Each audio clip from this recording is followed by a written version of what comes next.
Happy Days started when I was still in New York. And I know exactly when it happened because I was at the Newark airport with my 3-month-old son, who is now 37. And we bumped into Tom Miller, who was head of development at Paramount. And we were snowed in. So I said, Tom, this is ridiculous. We're wasting our time here. Let's write a show. So we wrote a show called New Family in Town. And it was in the 50s. And it was about a minister and his family. I then took it to the program board, and the head of research was there, Marvin Antonowski, and he had papers and everything.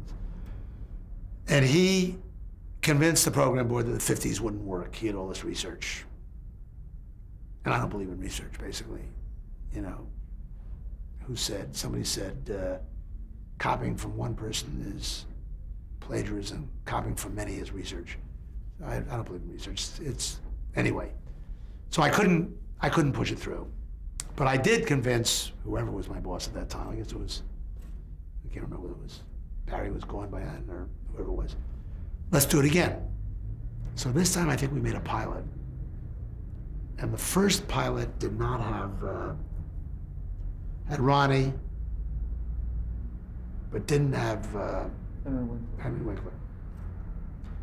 And between our pilot with Ronnie Howard and the next pilot, two things happened. Grease opened in Chicago. So funny, because Grease followed me around, we finally did it at Paramount. But Grease opened in Chicago, which I knew about. It was a little hit in Chicago. And American Graffiti opened with Ronnie Howard. And so anybody that thinks we stole the idea of Happy Days is wrong, because we made the pilot first with Ronnie Howard. But we said, Barry must have been my boss at this time, I'll tell you why. We said, we don't have a Paul Lamont character, you know, the greaser with a thing. So let's do it this time with a Paul Lamont character. So we kept Ronnie in, the same idea, the same show, Happy Days, and we put Henry Winkler in.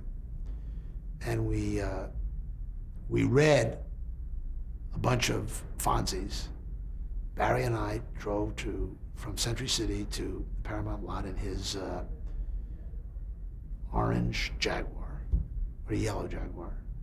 I can't remember. I think maybe yellow wasn't orange. And we heard all these readings. Henry was great. We left the lot. Henry was hitchhiking on Melrose Avenue, and Barry and I said, you know, this show will never be a hit anyway. We just drove past him, which we still kid about, Henry and I. And we still couldn't get on the air. Back to the research department, back to things. And then everybody left. Morty left, Barry left, and we had nothing, and Fred Pierce and I put it on the air. And then it exploded. And it didn't really explode that much because it was opposite Maude first season.